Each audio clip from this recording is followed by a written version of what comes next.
In this video, I'll show you how you can check the battery status and properly charge your Ring Video Doorbell 2nd generation. Now, first of all, you can check the battery status from your Ring app. To the hamburger menu, to devices, tap on your doorbell's name, scroll down a bit, and enter power settings right from here. Now, Ring is supposed to send you notifications or mails when the battery runs low, although it's recommended that to charge your doorbell before the battery completely dies out. To charge it, first grab your T6 Torx screwdriver that came with your doorbell. Just go ahead, unscrew it, and unmount the doorbell from its mounting bracket.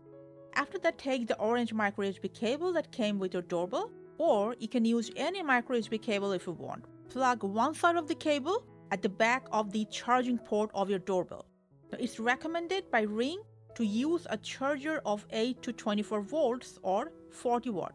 Just don't use a fast charger, that's all. Now, after plugging in, a blue round light will start blinking at the front, depending on how much battery is left on your doorbell. Now, when it's fully charged, the light will be stable and turn into a solid blue ring. It will take 5 to 10 hours for the doorbell to fully charge. After the charge is full, you can mount it again to the wall where it belongs. Now I'm going to just go ahead and full charge my doorbell. And that's how you can properly charge your Ring Video Doorbell 2nd generation. Thanks for watching.